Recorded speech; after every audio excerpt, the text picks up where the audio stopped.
Good morning মৌ। Good morning মৌ। Good morning মৌ।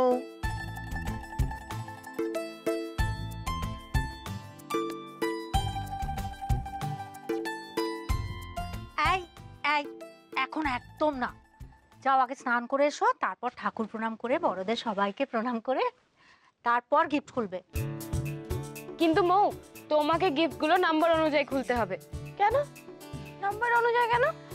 সেটা তুমি খুললেই বুঝতে পারবে। তাহলে আমি 2 মিনিটে স্নান করে আসি। সব সব মৌ, আজ কিন্তু কাক স্নান নয়, সব লোক কিন্তু তোমাকেই দেখতে আসছে। বাবা, থ্যাংক ইউ বাবা। তুমি না থাকলে একদিন এত কিছু অ্যারেঞ্জ করা যেত না। আর তোমার গিফটের আইডিয়াটাও অ্যামেজিং ছিল। মৌ কত খুশি হয়েছে। মাকেও বেশ খুশি লাগছিল। হ্যাঁ শিখর, আসলে কি জানো, শ্রবণা ইদানিং মৌকে নিয়ে খুব চিন্তায় ছিল। তাই মৌ যখনই এতটা হ্যাপি হয়ে গেল না, শ্রবণার চিন্তা অনেকটা দূর হয়ে গেল। আর তোমরা আমাকে থ্যাংক ইউ বলছো কেন? হ্যাঁ শিখর, তোমাদের জন্যই তো পসিবল হলো। আমার বনেরই তো আইডিয়া এটা। I am very happy.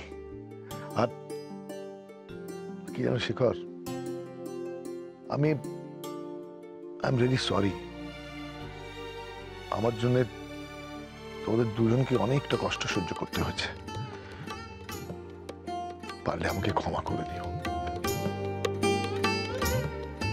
আজ আমার বনির জন্যে, শিখরের জন্য আমি আমার পরিবারকে ফিরে পেয়েছি।